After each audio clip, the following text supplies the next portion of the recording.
Welcome to the Recruitment Rollercoaster podcast. My name is Hisham Azuz, and today I'm in the very cool and funky Wiser offices, and I'm joined by April Turner, who is a growth manager and working for the Wiser Elite team. And we're in the dark room, aren't we? We are in the dark room today, indeed. But we've got some lights in, didn't we? To get a bit more light in. This is soundproof, isn't it? It is. This is awesome. Yeah. So for those that haven't checked out the Wiser offices, they're pretty cool, aren't they? Yeah, won several awards for it. Oh, just okay. saying. Nice, just get that in there nice and early. But no, it's really cool here. But as I was just saying, where I always like to start, April, is how did you get into recruitment? So it's a bit of a funny one, actually. I think I was just born into it because my mum had her own recruitment company. You was born into recruitment? That's the first time I've heard that. Well, when I was born, my mum was a recruiter, right? Oh, wow, so, okay, cool. So she had her own recruitment company. She was like top biller at Huntress for like 4 years in a row in London. Oh, nice. Yeah. Okay. And then obviously I used to come home from school and like no day was the same for her. So like it was like one day was like, yeah, I've been out with clients, I've socialised. And the next day it was like, I don't want to do this anymore. And I was like, I do want a role where it's not the same every day. So I was like, fine. And then, got a brother who's 5 years older than me. He steps into recruitment. So I'm now looking at my brother, now he's built a really successful tech recruitment company. So I think it was always just meant to happen. I would have someday this fall into is it. the first time this has ever happened. Yeah. That is so cool. Yeah. Okay, cool. So a few things within that then. So just quickly to frame it up. So born into recruitment. Yes, born into recruitment. So you then worked for one business for how many years? I worked for Certus for just over 3 years, yeah. Yeah. And then you went into tech sales. I did. And then you're now here at Wiser. Yeah. Right? 18 months in, yeah. Cool. So I'm excited to go through that journey with you. But firstly, I have to say, like, growing up then, what the hell was your perception of recruitment? So you touched on it a bit there. Like my mum one day would be absolutely buzzing. I love this job. Going taking you on big bill of lunches, no doubt. I was in the lunch clubs as a baby. Yeah, but absolutely like loving it, right? And then that's really interesting that you also noticed that she also had some really bad days and tough days, right? Which definitely. That is what recruitment is. So I guess like what was your perception growing up of recruitment then, and how did that evolve by the time you got into it? I think, it was like everyone's perception, right? It was like up and down all the time. Like no one day was the same, but like from an early age you just get this view on it that whatever it will do, it will like pay your way through life, and you'll quite quickly just pick up on everything, right? So even from like a young age, from like I would say year 7, from the minute I really understood like any business language, I probably knew a lot more than someone in my year, just from really? my mum would speak or my brother would speak. Because you'd go home and they're trying to close deals in the kitchen? Well, I'd be closing deals, having like chicken KFC in the oven, and mum like walking around the kitchen island trying to close deals. But all right. So then did they actively encourage you to get into the industry? My mum always said that I'd be good at it, just because I like love people, right? But she said that maybe the up and down part I won't enjoy as much. But definitely my mum pushed it, not in a bad way, but more. All right. And then a quick one then, like how did they sell it to you? So I'd be interested to hear my that. mum, how did she sell it to me? Like how did she sell it? I don't think she had to sell it to me. Really? I think it was more her like seeing that I loved what she was doing. Like you should try it. So I was like, when I left school at 17, it was like that age where it's like, do I just get a job in like customer service or being an estate agent? And I said to my mum, I'm going to interview at Fox, and she was like, right, just don't do that. Just like get into London. If you want your weekends. Yeah, exactly. Well, recruitment, do you want your evenings? That's true. But yeah, so she just said like get into recruitment. So did she not get you into some companies then? Like did you just do that all yourself? Oh no, I did that myself. Yeah, that's how I found Certus. I messaged JB, the RCO at the time, like, hey, give me a job when I came in. Yeah. That is mad. Yeah. Okay, cool. And then I guess like when that happened, I guess through that process you must have been like, I know recruitment, like my family do it. Like how did you then, because that must be interesting that you've got obviously people that are close to you that are in it. What did you sort of look out for when joining the company, or was you just open to sort of just getting involved, getting straight into it, these types of things? It's actually funny you say that. So remember when I had 3 interviews in London when I was 18, and one was at Networks International, one was like oil and gas recruitment. I can't remember the other one. It was like High Street, I think, and then there was Certus. And without any prompt, I just knew that what company would be right for me. Obviously, like some are just like boiler room environments, all lads, like not one female on the sales floor, just like literally like Wolf of Wall Street really style. Interesting. So what gravitated you towards Certus then? I think it was just like they push that whole like young people dreaming big, like get in and we'll give you the opportunity. And like James Thompson, a guy who was there, I still to this day would say he's the best recruiter I've ever met. He just really, he just like the way he sold it and like the impact that he had in a room. You're just like, I want to work for this guy. And I think that's well, just talk testament. a bit about that then, like what sort, because it's really interesting to say that. So we'll get onto this, because obviously part of your new role now is employer branding, stuff like that. And I have my own view on that from my own experience, and when we work on recruitment agencies, and a big obviously challenge is attracting talent, right? Yeah. And for me, I just think a lot of people miss the part when they go to promote the office environment and only promote that and don't elevate people like that person that you met in the room. Do you get what I mean? I think there's a really big thing there that people are missing. Huge. Do you know what I mean? We'll get into that, but I guess talk a bit about like what did that presence feel like, and how did he sell it? Why was it so impressive, and why did it sort of get you brought in, even though you were brought in, but like you were like 100% I'm working for them and no one else? Like what sort of things did he talk about? I think like if we're looking at time-wise, this is 2013, right? So we're now 6 years on, and people look at other elements like a ping pong table and a beer fridge and you know, like quirky offices, which is all great. But at the time, you're so like organic and like fresh to the industry that the thing that you're being solely sold on is the person in front of you. So it's like, then you're going, is this guy going to get me earning 60, 70 grand my first year? Yes or no? Because that's what recruitment was solely based on. Now it's like, is this company going to get me through mental health, like diversity, like having fun and making friends? But then it was like, right, is this person going to make me like a millionaire? So it's 18. That's how you viewed it. So you really thought he could help you get... That's how I was like, that's how I looked at it. He had the Rolex on. And like, classic recruitment. That's so jokes. Okay, cool. No, I love that. That's really interesting. So, okay. So then, obviously, you was there for a really solid stint. So I think that's cool. I think the fact that that was your first job and you had a really solid time there. Yeah. How were your first 12 months? They were hard. So I think at one point for the first 5 months, I cried at least twice a week. Really? Really hard. What were you crying about? It's just like, booking in a candidate and then not showing up for like a meeting with you, and the mindset then, it was like we wouldn't go out and meet candidates, you'd get them in the office, right? So it's like get them in the office and then you'd be waiting at 6:30. Yeah, based in Baker Street. Yeah. You'd be waiting at 6:30 and they wouldn't show up. Yeah. And like that kind of thing, you'd be like, why? What have I done wrong? And then you like wouldn't be closing the deals and you'd be solely relying on your consultant to close the deal, and it would just be that impact. But I just remember it was like month 9 or 10 and it clicked, and I did like 47k in my first billing month as a researcher, like resourcer. And my boss looked at me and was like, this is why you just have to keep going. Keep going. Well, let's definitely unpack that, because a lot of people listen to this who, it's difference between have been doing recruitment for a while early on and these things. So a few things around that then, April, is, so firstly, just give me a bit of context. So did you just go straight in and focus on candidates? Like what market was you recruiting for? Yeah, so I worked for what was called like digital, which is a combination of like events, publishing, business information. Okay, and you went straight in sourcing candidates, started learning your craft that way. Yeah. And then was you supporting someone then? So was you working on jobs that other consultants had? Yeah. And how big was the agency actually? 45-ish people. Oh, really? Okay, interesting. Yeah. Okay, so I was cracking on with candidates, etc. When did you then start doing BD? I would say, BD was always like ingrained from the get-go. So we would do cold calling from 10 to 11 every morning. What, when you first started? Yeah. Oh, shit. Yeah. Fucking hell. I remember you'd be like, get on the phone.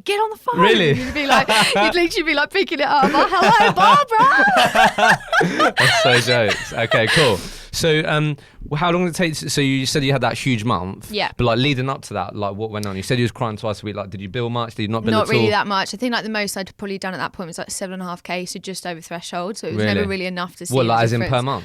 No, not consistently though. So I think I joined in like February. So February to maybe like October, November time, I'd done combined 25k. Really? Which wasn't that good. Yeah, I billed 24k in my first year. Oh, I thought you were saying your first month. I was like, all right, big shot.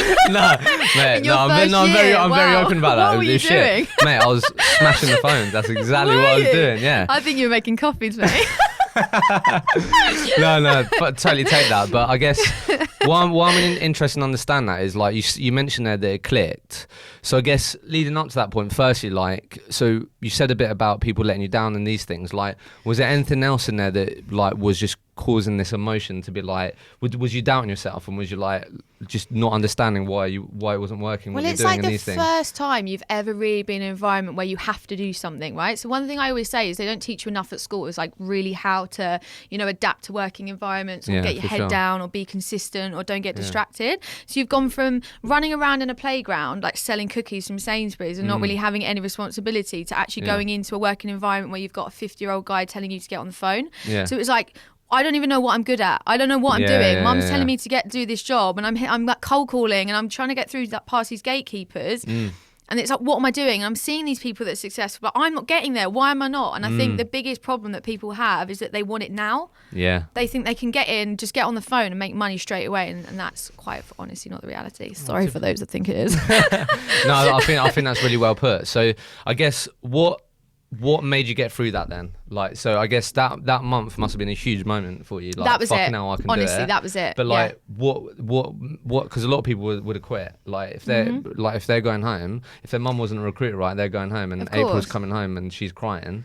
She's like, April, what the fuck are you doing? Like, leave the job. Do you know what I mean? Yeah, so like, absolutely.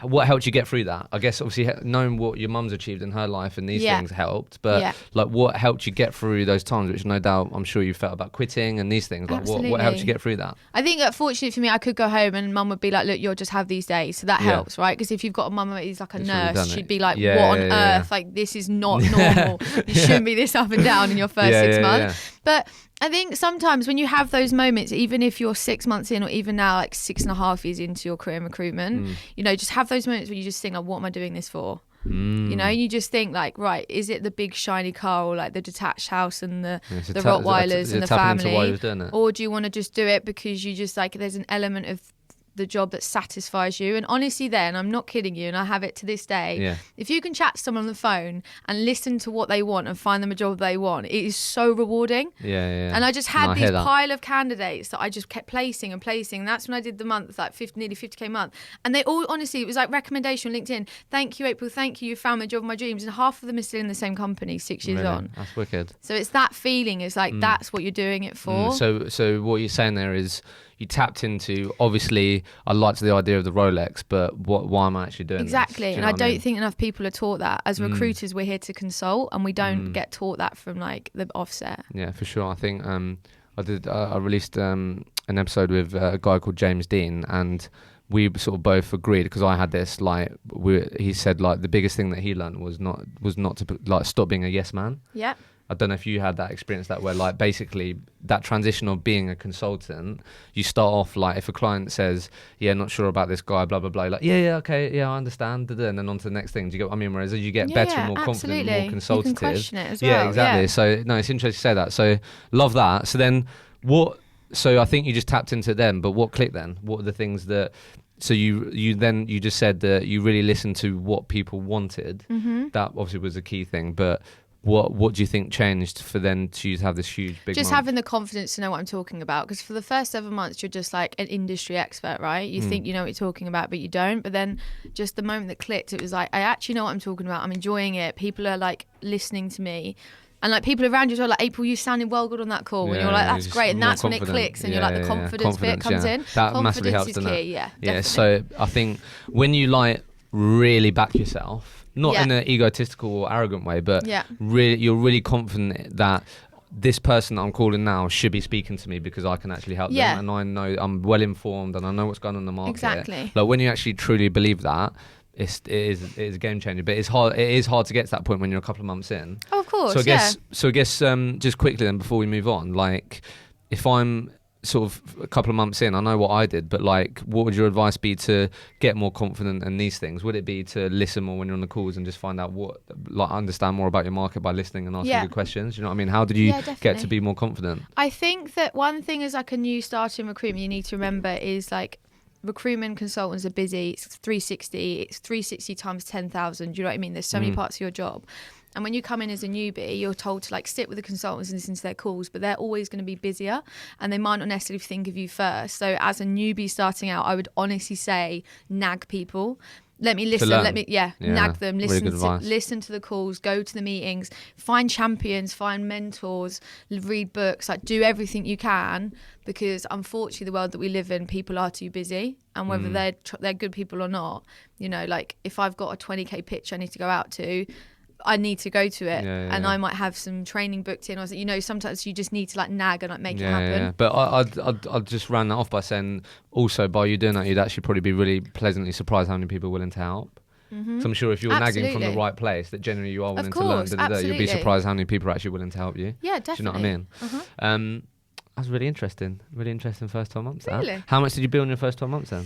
I think it was like 112. Not bad. Yeah, it's not too bad. Decent. Yeah, it's decent. Cool. Okay, so going into year 2 and year 3 then, yeah, did you just continue building? Like, did you then start building your own niche, start building your own client base, etc.? Yeah. Yeah, just loved it. I absolutely loved it. Really, Yeah, I was like the queen of business information recruitment. Really? Like all my clients, they all knew. Like, it was just honestly epic. I actually said this to my boss Jack the other day. I was like, when you think back of like your happiest time.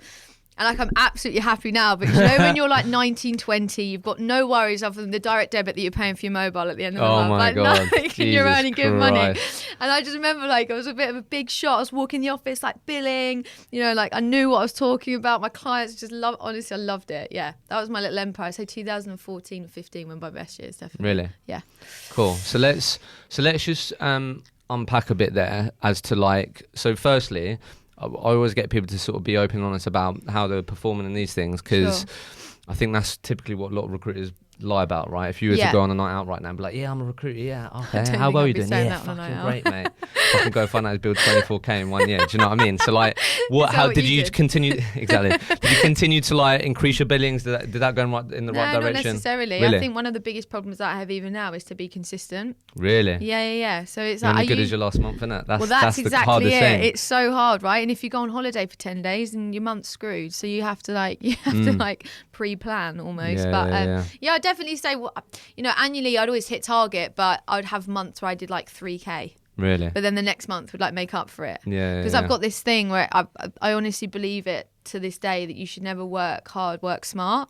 So I'm quite reactive, right? So I won't necessarily go and build like 5 projects a day and message loads of people. I'll be quite reliant on like the network that I have. Really? And that will probably be the problem, is why I'll have those 3k months, because I'll be like, well, nothing's happening this month. Where's all the business coming from? You got to have that balance of being proactive and okay, cool. Definitely. So before we move on to like the tech sales piece, just interested to just talk a bit more about, so you seem really happy then when you're talking about, I built this empire, these things, like obviously a huge part to that is clients, right? Yeah.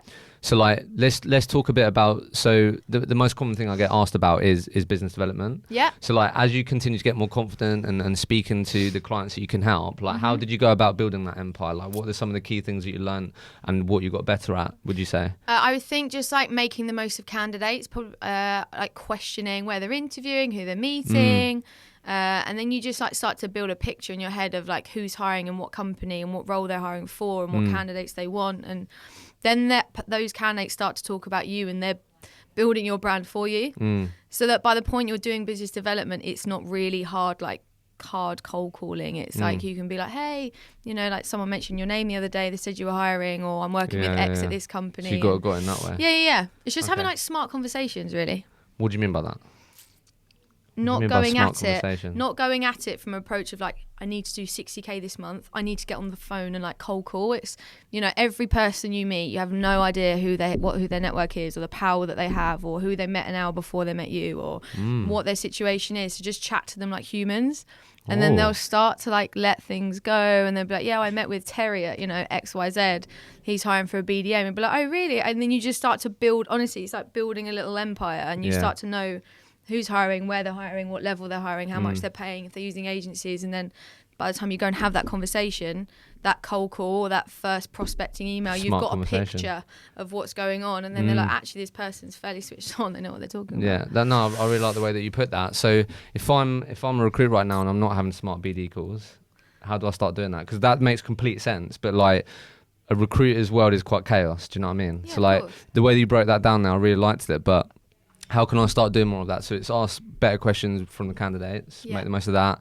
I think you mentioned a bit there about actually approach these conversations like just genuine conversation, like, oh my God, I need to get this out of this conversation, or if I don't get more out of these BD calls, then I'm not going to hit my 60k target, etc. So how, like, just some practical tips then to get more in that position to ask, have more smart conversations. What would you say? Just like, if you're going to like really get it down to detail, obviously you need to market map. That's like one of the most important things. So if you're looking at like MarTech, then within MarTech you've got like social, you've got email, you've got like multi-channel, like all these different areas. Then you want to be looking at like the best companies to work for, like Times Top 100, and then that's the kind of brands that you want to sell anyway as a recruiter, right? And then look at the hiring managers and just like follow what they're doing on LinkedIn and be like, hey, notice you did this the other day, or notice you held this event, and just message them.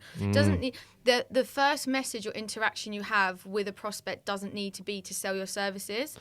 It can just I like it, April. I like it. Hey, let's do a podcast together. Yeah. There you go. No, you're totally right. I think we're all so quick to sell, aren't we? Yeah, too quick. And I think we'll get onto this because it's something obviously that I'm building a business around now, personal branding, these things, and I think that is where recruiters are missing the trick. Like the best recruiters don't go straight in there, and essentially what you're talking about there is they're thinking about what can I get out of this relationship, like from day one. Do you know what I mean? Definitely. And obviously you have to be to the point sometimes, otherwise you're not going to get anything out of the relationship, but it doesn't mean you always have to start with like what you want out of it and straight there. Do you get what I mean? Absolutely. I cool. agree more. So you then went into tech sales. Yeah. How the hell did that happen? So when towards the end of Certis, it was like everyone was like, I'm going into tech, I'm going into SaaS. It's just so cool and trendy. So I was like, I'm going to follow that, whatever that means. And I followed it, did it for a while. So what did you get? What, you was a recruiter? No, I didn't actually. Did you not? I went direct. No, just because I thought someone might touch you up and said, so have you ever thought about tech sales? One of my friends worked at the company. Sold you the dream. Yeah, sold me the dream. Actually was good.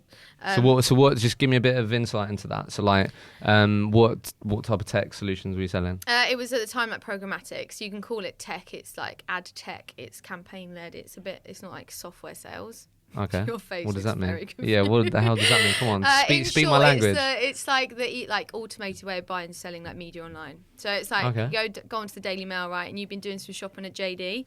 Go on the Daily Mail and you've got a few trainers on discount. Oh, bloody hell, I hate when that happens. Yeah, I know. But how nice is it when you go shopping and they're showing you what you want? Yeah, that's you're what right. I used to say. Oh, okay, cool. So, then give me a bit of a flavour as to like, so that was straight B2B.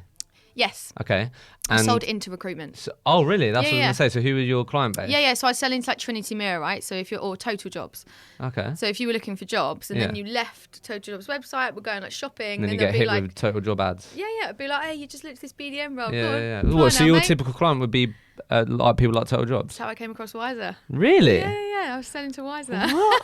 So how did recruitment businesses like take that? So they would have like marketing teams, right? And these guys will have budgets and they'll have different teams and they'll think about how can we, Yeah, well, I was selling to these people, so I can relate to this. Well, yeah. So I think this is a conversation for another time. It's way too technical. Like, half an hour. No, I'm just interested. So I guess so you went from that. I guess what was you like? Why was you excited by that? Was it just like it was very similar to culture to recruitment, which is really quite hard to find. Yeah, fair enough. Yeah. So like in software sales, it's like honestly, it's epic and you learn so much, but it's very like head down doing demos, maybe quiet rooms, and it's maybe not the same culture from like bantering around the office, fun, sociable. I don't really know. I don't want to speak on behalf of everyone out there, but that's what I found. And then went into this company and I knew a few people there.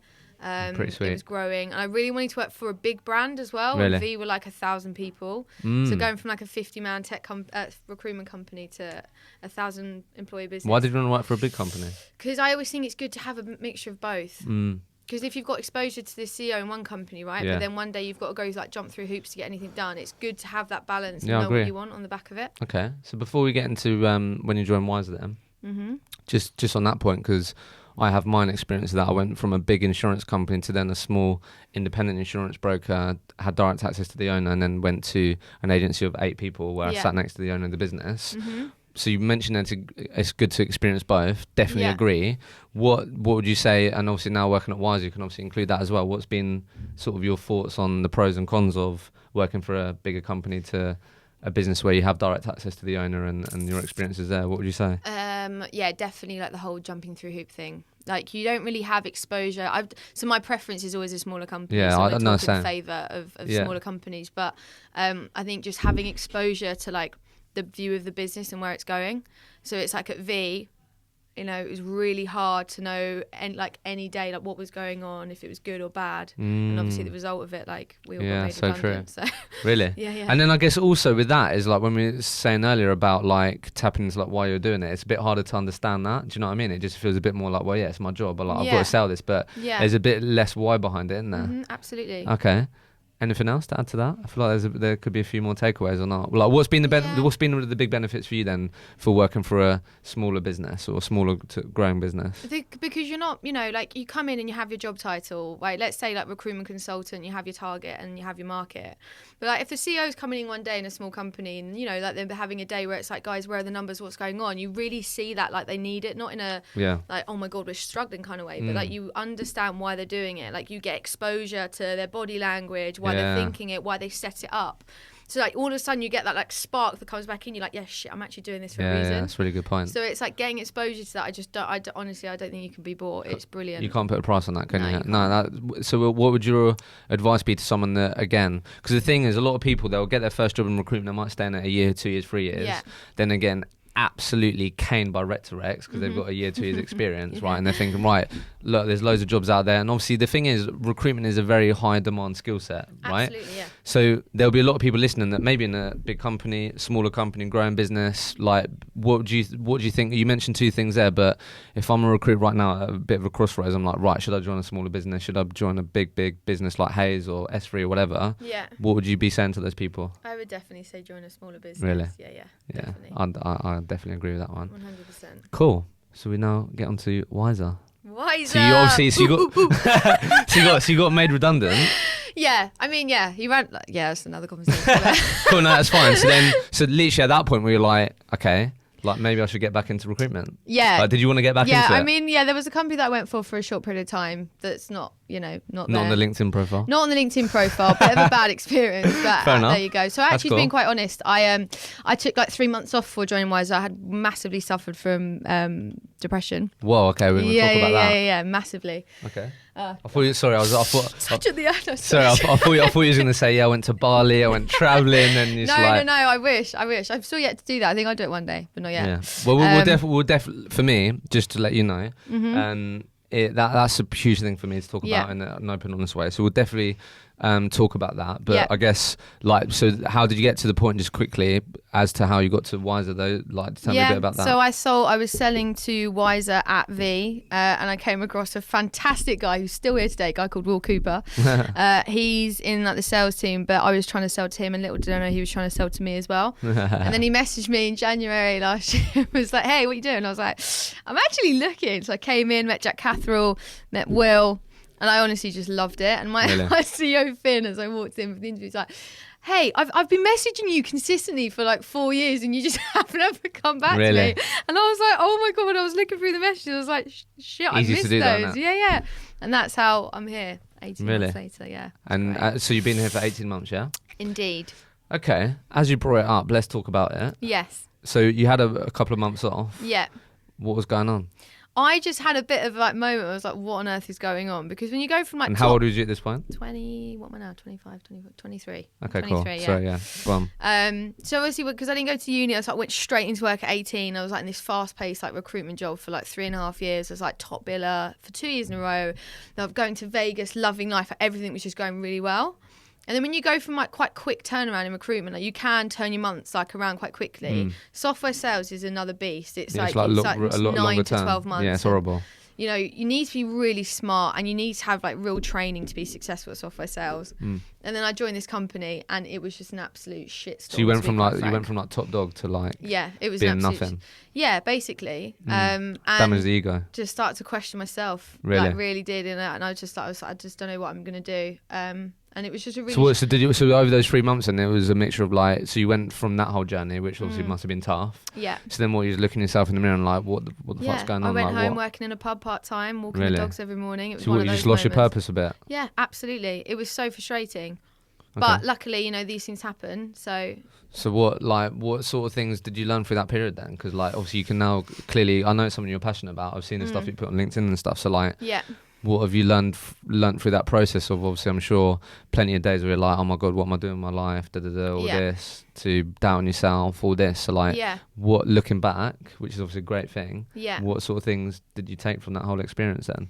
I think I just let things get to me way too easily. Really? You know, like if you meet some of the most successful people in the world, like salespeople or just in general, one of the things they do really well is just consistently don't show their emotion or don't get attached to things. I wouldn't say show their emotion. But I meant like in the sales process. Yeah. So it's like if you've got a deal happening, you got like, a bit too emotionally attached. Yeah, way too attached. And I would let a deal that's not happening affect me so much that I would lock myself really in a room point. for the afternoon, and I'd be like, I've done it, it's my fault, what have I done wrong? Whereas, you know, really good salespeople would be like, just don't get attached to it, just carry on the next one, then the next one, the next one. So I look back now and I'll be like, I will never be that person ever again. Really? Like I had a good guy not accepting off the other day, and I honestly laughed at it, and I was like, on to the next one. Whereas 2 years ago I'd have been like, I can't do this anymore. So was that the biggest thing then? So like going through that period, you're like, absolutely. April, like I can't get so attached. I can't let basically your circumstances dictate how you feel and these things, right? Yeah. I think just to add to what you said there, because that was one of my biggest challenges, and to be totally honest with you, a lot of the consultants I work with were female, and I think obviously, my opinion, but you guys are a lot easier to get emotionally attached to things and all that, like compared to us guys, right? My team laugh at me all the time. Yeah, exactly, which is cool. Like, obviously, there's pros and cons to that, obviously. Yeah. But I think what I had to get better at is totally that. Is that it's one. I think there's a mixture of you can't get really emotionally attached and let that deal falling out dictate how you approach the rest of the afternoon or how you feel. But you have to be willing to look in the mirror and take accountability and say, okay, what could I have done better? Yeah, so it's like a nice blend. Exactly. So it's less like, April, what the hell have you done? Like, what, this is your fault. Like, what have you done wrong? Blah blah blah. And more so, okay, what could I have done better in that situation? You literally hit the nail on the head. It's about how can you look at that rot deal that didn't happen, learn from it, and move on with it, versus going, I'm an idiot, it was my fault, getting in a strop and then walking off. Like there's always more you could have done, always. And that's like the frustrating thing, there is always more you could have done. When is it a time when you've gone, I actually did everything right there and it just happened to not work? It don't work out, does it? Yeah, but yeah. That's interesting. Thank you for sharing. That's all right. So like, I guess how, obviously through that whole experience, it helped you cultivate the sort of mindset you have now. But like, how did you start implementing that? Do you know what I mean? Because it can't have just gone like that. In what do you mean? So like, obviously you just said there that obviously that's how you used to be. You'd be really emotionally attached. Like if something dropped out, you'd lock yourself in the room. Yeah. Now you're wiser, and obviously you haven't got that approach. That 3 months helped you, I guess, mold you to then you don't approach it that way. But how did you start when things did go bad? What did you start doing differently? Do you get what I mean? Yeah, I mean, let me add, I still have those days. Yeah, like, of course. That's what I'm saying. My team will listen to this and be like, she definitely. Yeah, but that's what I'm saying. It's like, what have you started? I don't know. Do you have any new habits that help you? Yeah, I do. Okay, talk to me. You know, it's just like if you look at other areas in the job that you love, like obviously like this event side that I've started doing. I know it sounds really silly, but like I actually have fallen in love with the whole part of myself that I didn't even know existed, like helping people. So like when you've got another part to your job that you love, those little things don't really make such a big impact to you. Okay. Does that make sense? I think so. So it's like, why, let's say when I started Wiser, my role was full 360 recruitment, come in, build a desk, get clients, close candidates, get people jobs, right? So when a candidate didn't accept, that was so crucial to my success. So crucial. It was a numbers. If you hit your number, you're a newbie, you're coming in, you're building a desk. And I'd be like, oh my God, this is, the CEO's going to be looking at me when no one is. But then like now, where you start to like build your brand and you start to adapt to the industry, like running a community, doing the event side, the little bits on the side don't really have as much of an impact. And that's why I think it's so important that as a recruiter, no matter how far you go in your career, it's really important that you try to do other parts of the job as well. Even though recruitment itself is like 10 jobs. You still have to do it. You still have to do other elements. I think, no, I really like that. I think obviously, look, recruitment is super repetitive.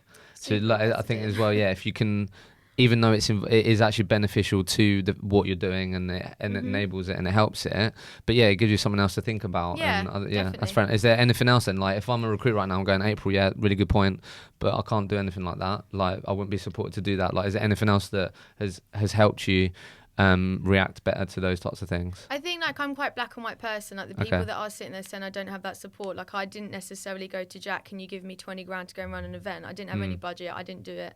You know, like it was my personal goal to go, right, I want to get more females into sales teams, let's do an event about it. So that means that my job is now more diverse. So like you don't need necessarily the support, just get up and do it. I'm quite black and white. Yeah, fair. No, it's a good point. I think it's a good mindset to have, though, right? If you're constantly looking for support from somewhere else, then it means that you're not relying on yourself. Yeah. So just like those. How did you sell it to Wiser then? I think for me it was like a personal objective, and they're really big on like you succeeding and like. Yeah, no, the reason why I sort of wanted to dig a bit deeper there is because, like, totally get your point, and I think it's a really, really good point. But I was just keen to hear if there's anything else that has sort of ended up in the April life that's enabled you to like deal with these like shit times. You just get shit thrown at you every day, don't you? You know, like the coffee machine's not working on Monday. Get over it. Run to Pret and get a coffee. You know, get over perspective, things. Innit? It is perspective, because I would only like it's so easy to throw a tantrum, Yeah, but there are so many worse things going on in the world. Oh my god. Honestly, so many worse things. It's like if you're crying about a candidate that didn't accept a job, like April, get over it, move on. Yeah. There's like thousands and thousands of salespeople in London, and I will find that person. I will get them a job. Yeah, cool. No, I really like that. It's perspective. It's mindset. It's something you got to cultivate, right? I think. I just thought you might have ended up talking about maybe meditation or anything like that, just because that's helped me a lot. Work for me, unfortunately. I've actually got so we've got the event coming up in October, the Mental Health in Sales event, right? Okay, cool. And the people on the panel for that, we've got a mindfulness coach and that kind of thing that's going to come in and like teach sales directors how that they can implement changes into sales teams.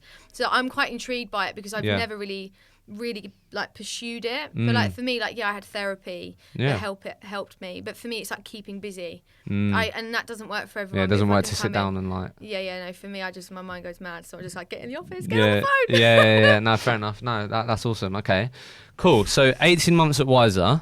Indeed. How's it been? Epic. Really? Honestly, I love it. I still love it. Really? I love it like the first day I joined. Really? Yeah. Why is that? They've just changed, like, it's actually our one-liner, but they've genuinely changed the way people think about work. Like, you can probably see by the culture and the environment here. Yeah, it's special. It's unique. It's very unique. That's like no bullshit, people. Like, it is unique. Like, that's no joke. Because everyone says they're unique, but you can feel it as soon as you walk in. Yeah, and I think honestly, and I'm not just saying this, and Jack Catherall, my boss, is honestly one of the most epic people I've ever met in my life. He's been on this podcast. Yeah, I know he has. He's a legend. And honestly, it brings tears to my eyes how much like time and effort and what he does for people is just incredible. Like, he's trained me, and like my mindset now is solely down to the way that he's made me think and the time that he's given me. And you know, like, I'm unique in the way that I do things. Like, I can be loud, I can be quiet, I can do my things own way. But he's completely adapted, and he's given me the platform to build my own brand now. And it's just brilliant. Okay, cool. So let's unpack that a bit. Just one thing that I want to touch on, because you said I noticed that you said it earlier about that you was top biller back to back. Yeah. Skip that part. How have you done billing wise since you've been here? Yeah, it's been well. So I hit target my first full year. So last year was just a case of coming in and. What's been your best year? Again, like percentage wise or numbers. Numbers. It was actually the last year of Certus. I did like 207. Okay, yeah, cool. Yeah. So one thing that I always like to talk to people about, because a lot of people ask me like, Hisham, I'd love for people to talk about, so basically a lot of people say to me, Hisham, I'd love you to sort of uncover how someone went from like 100 to 200 to 300 or whatever, right? Because a lot of people may feel like they've hit that glass ceiling if they're constantly billing 150k or whatever, right? Yeah, I totally get that. Yeah, so I guess from your perspective, like, what are some of the over this period? I know it seems like it's all been, you're getting better at being consistent, and you're always trying to get your billings to go in one direction. But like, what are some of the sort of key things that have changed that you've changed over the last couple of years that have sort of helped you helped you get your billings to the next level, or you've had an increase in how you've done performance wise and things like that? Is there anything worth talking about there that you sort of changed? So for the people that do say that it can be a bit, boring and a bit like frustrating, constantly getting like the 150 to 180 mark every year, it is really, really hard to bill more than 250 grand a year as an individual consultant, as with no resourcer, like, you're doing it all on your own, right? So I've never billed more than 250, 260, like, as an individual contributor. Okay. So and that for people that question themselves, like, why can't I bill more? It's really hard. You have to be working 14-hour days. You have to be like building projects at night, working Sunday afternoons. So then that works for some people. So for me, like, in all honesty, like, I've never been a manager. I've never had a resourcer at Wiser, like, everything, because I'm not very good at, like, overseeing. It will be down to me. So don't feel doubtful that that's not success. What defines your success is, like, what you've actually achieved in that year, right? So it's like, for me, doing like I think 192 last year, but within that, like I said, build a brand, you start posting on LinkedIn, you're doing events and things like that, and then that defines success to me. I really like that.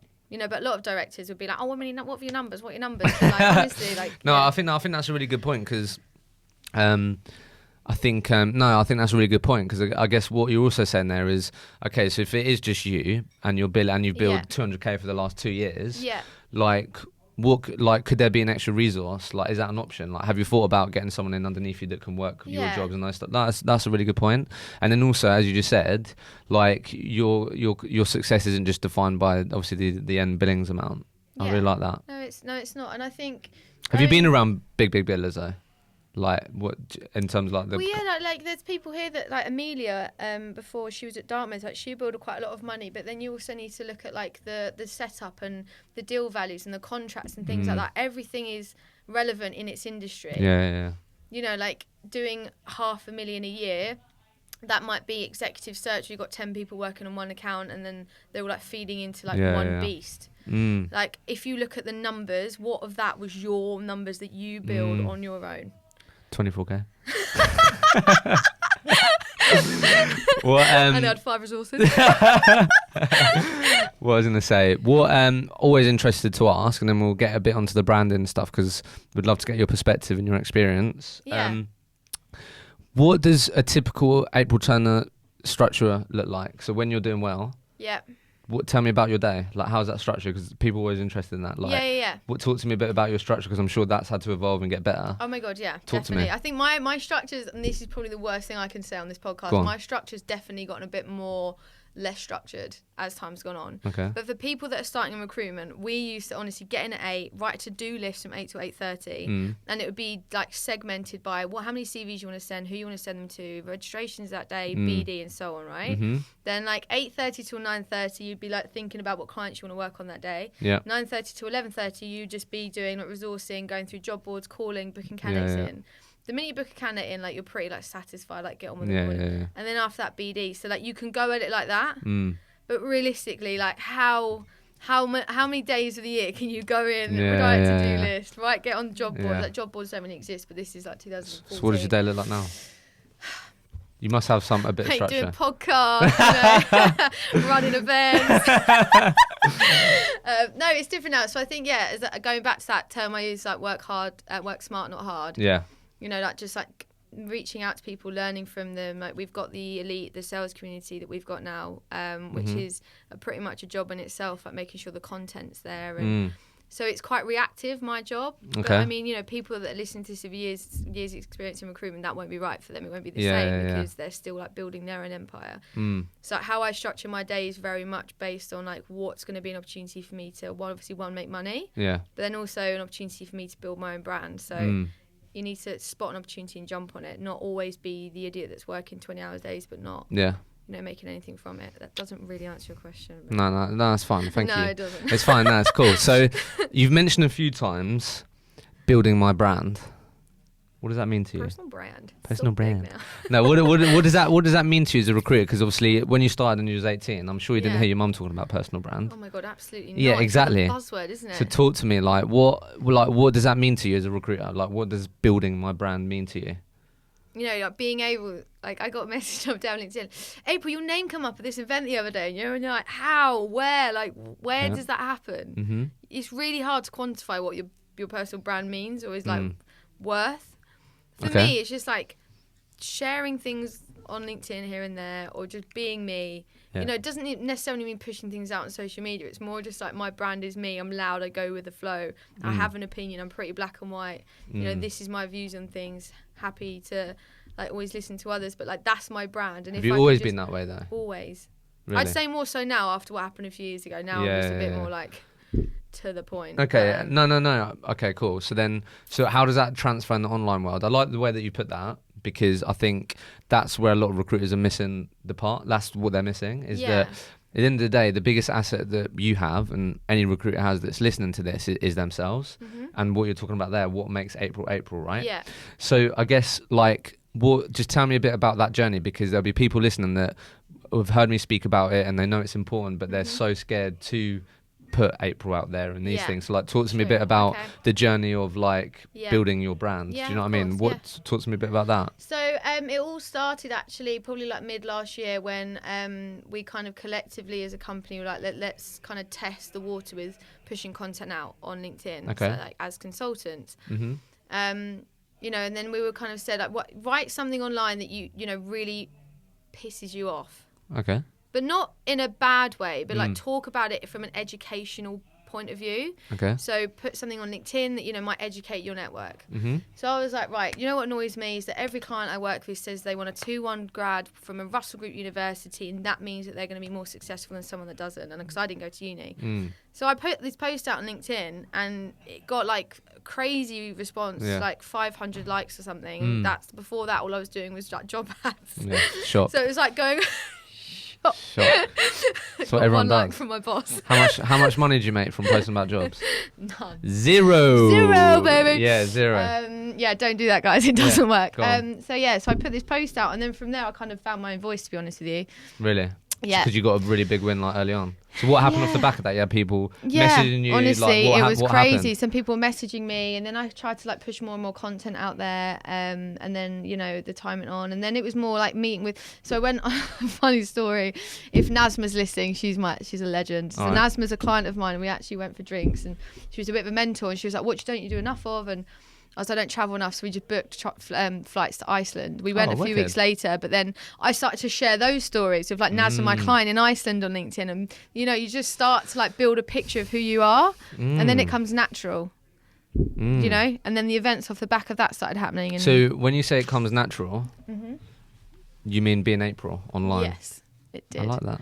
It did. But that came from you, I'm sure, being a bit uncomfortable to start with, or like not knowing what absolutely. you're doing. I kept writing that post like 15 times and deleting it and sending it. And to what was you people, worried about? People's opinions. Just what people's opinions would be. Yeah.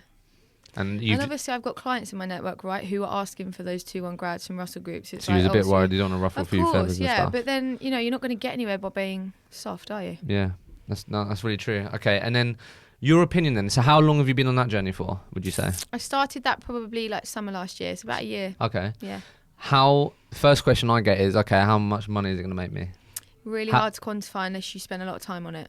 So, but how would you say a year later, how has it benefited you as a recruiter? How has it benefited you as a person? So if you're looking at it from a BD perspective, right? So let's say I'm messaging, you know, a prospect A. If they're like looking at my LinkedIn, they see I'm pushing out content, they probably build a picture of who I am. Yes. So then they find it much easier to respond to me because they probably know, you know, I'm legit. I'm obviously not going at it in a normal like recruiter sense. Yeah. Got recommendations. Yeah. They're probably like seeing there's a lot of videos on there. So just get a feel for what we're all about. And it just means that the whole process is much easier. You know, if you've got this bog standard black and white LinkedIn profile with like loads of with a red tie, white shirt, navy suit kind of recruiter approach and the rolly. The rolly. Then they're just going to be like, this is another person that I don't really want to speak to, but just make it more human. So it's helped you.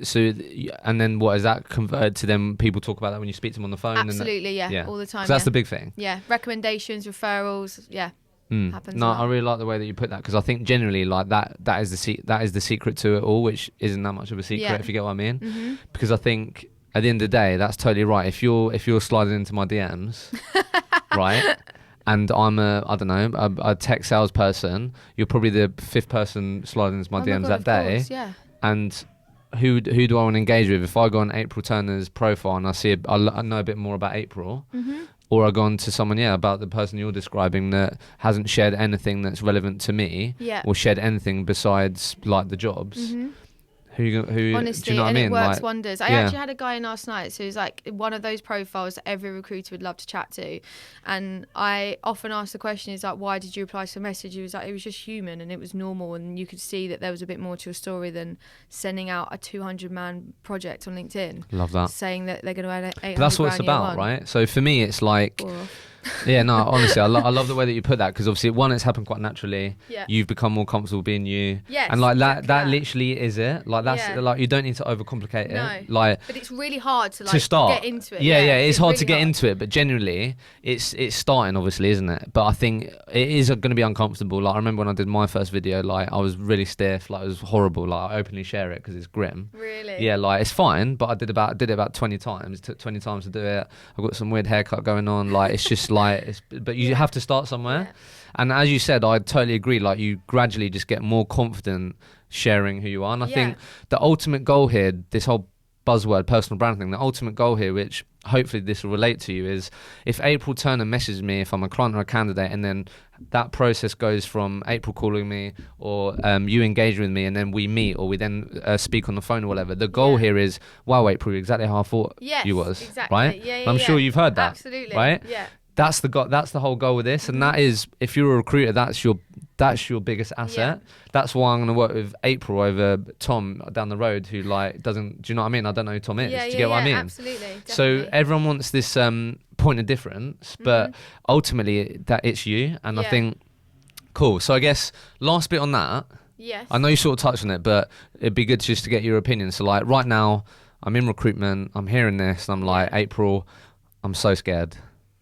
What's your go-to advice to like start? Because that I have my own advice for that, but like, what would you say to someone scared to start like being me online and these things? Like, what's your go-to advice? It will start something. You have to have confidence in yourself that like being you is like what you like, right? Because if you're having a bit of a down day, then you don't want to start sharing content because it might be not what people want to hear about or see. But it's actually quite a hard question to answer. You just got to go with what you're thinking, as long as it's not offensive. Okay. I would honestly say that. Like, what is there to lose? Honestly. Yes. What is there to lose? Love that question. And I always think when I've got a family and they're like, "Oh, mum, like, what was the day for you that you just like it all worked out?" It's like you just got to make sure that you tell your kids that you fucking worked hard for it and you just went with it. Yeah. Don't be scared to type in a bloody status on LinkedIn and share it. What's the worst thing that's going to happen? Bob saying, "I know I'm offended by your post," but like, just get rid of it then. Yeah. Just go with it. Like, no one like changed the world overnight by sitting behind their screen, did they? And doing nothing about it. I really like that. Sorry, I'm getting really passionate now. Call me Oprah Winfrey. Cool. So look, as we wrap up then, so I guess a few things actually. So for you then, you're now in a slightly different role. So you started as just out and out recruiter. Yes. So just quickly actually, female in tech and tech sales, these things. Yeah. How did that come about? Like, why are you passionate about that? The women in sales thing, you mean? Yeah, because obviously that's relevant to recruitment as well. Do you know what it is for me? It's just the impact that it has on like the performance of a team. I think people don't think about enough. Go on, elaborate. So, if you're... And when the whole topic is obviously very sensitive. There's only certain things you can say about it. But, I do believe, male or female, like, you could still do the job well. Yeah, of course. Right? So I'm not saying that, like, men think they're doing a better job than women or vice versa. It's none of that. It's just, as a woman, naturally, you mentioned it earlier, we get more attached to, like, things not going well. We get emotional. So if I'm like sitting with like a very heavily male-dominated sales team who don't understand, and I'm like, I just want to chat to like a female boss about that, or someone in my team who's on like another female in sales, it helps, right? So if I'm pissed off in my job, I don't feel like anyone's appreciating what I'm saying. That means that I'm not going to perform, which then ultimately affects the company's performance. So I don't understand why people aren't thinking about it. Does that make sense? That's the angle that I'm coming at it from. It's just like it makes sense to have equally balanced like sales teams just for the performance of the company. So do you proactively try and get more females in your industry then? No, I wouldn't say that, because then that's like the whole like unconscious bias thing of like thinking you're trying to solve. No, I mean there's nothing wrong if you have an intention to try and get more of that. Yeah, I think so. But we're lucky here at Wise. We've got like 56% female, but obviously we've got creative team and recruitment team. But even the recruitment floor is pretty balanced. I think if you're seen to trying to be doing it, it's not appealing. I know what you mean. If you're like just a bit of a try hard. Like, if I really want to recruit females, like it's a bit too... I totally get what you mean, but then I think it just comes down to, because that's my whole bit. I agree a bit also with that, a bit like the mental health thing. Like I think it's such an easy word to use now. Do you know what I mean? I think that also I get what you mean. So, but I think at the end of the day, it comes back to what we were just talking about a second ago. Whereas if April's talking about it, and then I sit down in a room with April and like you're talking about the same thing. Like, I think that's fair enough. Like, if it's, you're actually being real about it, because obviously I'm sure there's a lot of companies that you work with that say, yeah, like diversity is really important to us, and then they ask you, and then like you get a few females with the door, they're like, nah. Absolutely. Do you know what I mean? And we all know what's going on. Do you know what I mean? So it's like, cool. So I guess as we finish then, so you're now going into a slightly different role. Yes. Well, yeah, recruitment. So it's like, so obviously the unique thing about Wiser is obviously it's a half employer brand agency. Yeah, so 50% creative, 50% recruitment. Okay. So I guess, what's your view on employer brand and these things then? Like, what are you talking to businesses about that? It's so bloody important. Honestly, it's crazy how important it is and people don't think about it. How can a recruiter impact that if they don't have a half employer brand agency? Like, did you typically talk about that if you didn't work for Wiser? Yeah, so it's like little things, right? So, you know, I'm a software salesperson. I've got an amazing profile, but I've been given 10 job specs. 5 of them have got black font on white paper. 5 of them are like PDFs, brochures, interviews with the sales directors. What made them successful? Where would you go? Just off the basis of a job spec, where would you go? Like, if you look at the candidate experience and the journey that they're going through and why they're saying no to job specs or why they're saying no to like applying for a job, it's all the way that your brand's being perceived online. And I promise you now that employer branding is going to be more important than consumer branding one day. How can recruiters impact that? You can, just by educating your clients, right? Like, I came here with no idea what employer branding was, and even now I've been a recruiter up until 3 months ago. Like, I'm no expert, but it's the basics. Sure. It's like, guys, your LinkedIn photos, your sales director's holding a beer. Do you know what I mean? Like, that needs to change. It just looks so unprofessional, or you know, the content's not consistent across LinkedIn profiles. People are jumping around. The Glassdoor reviews are bad. Just like generally, like if I was looking for a job, would I go to you? Probably not. And it's okay to be honest. Obviously, don't offend them. But you know, it's interesting. I'm just thinking. I don't think I totally agree. Yeah. But it's like, I'm just trying to think, people listening, like, how the hell do I impact that? Do you know what I mean? I totally get it's basics. You can't impact it. But like, no, to influence that, because obviously it's in a recruiter's interest. Yeah, for sure. No, again, I think it's coming back to being consultative, right? I think it's totally right, and I think it's just, I just find it interesting. Yeah, it's very interesting. Yeah. Okay. And what are some of the common things that you're seeing then, the common pitfalls that people are making? So you mentioned some of the basics there, but what are the common things that you see that people are just going way wrong with their employer brand that you've just seen? Just like career sites are just really poor. Bad, aren't they? Yeah, especially when they're like through an ATS and they're like, it's just loads of black font, and you like don't even know what you're applying for. It's just that it's just terrible in itself. It's hard to quantify, right? Because you can't really see like the talent you're losing out on. But you know, like, imagine, you know, like looking at, it's hard to say, you know, like Salesforce. There might have been the top billing software salesperson at Oracle that's gone onto Salesforce's website and they've left because it looks rubbish. You can't see that, because it's really hard to quantify and track. But like, that's the kind of story we're trying to build, is like how much talent do you know that you're losing out on, or you don't know you're losing out on. Wicked. All right. Well, look, I always like to ask people, what's April excited about at the moment? What's going on in your world then? Have you got an event coming up? We have got an event coming up. Here we go. Shameless plug. No, we have, honestly. So mental health in tech sales? Mental health in sales. So it's run by the in elite. sales, not just tech sales? No, in sales. Really? Yeah, I mean, it's run by the elite, which is obviously a sales community, which is solely SaaS sales professionals. So it'll be heavily like tech people there. And what's the sort of agenda behind that? Like, what sort of message are you trying to get to these people, or what sort of value are you going to try and give them? You know what? Honestly, I want to learn from it as well. Yeah, and of course. I think that like VPs of sales and sales directors, there's a way that we can like execute this into sales teams without it being based around what you think you should be doing. You know, like, for example, sending out phones ringing. Sorry, guys, sorry, trying to close the deal. No, but it's all about like, how can we help sales teams perform better? Because having months where it's like not going well and working 12-hour days, like, it has an impact on you. Yeah, of course it does. And I think it's just, how can we as salespeople be more open-minded and educate, you know, like, your team on what to look out for? Or I think it's the same in recruitment, isn't it? Like, yeah, well, recruitment is sales, isn't it? Yeah, exactly. Yeah, so I'm quite excited to learn. So you excited for that? I am. Anything else?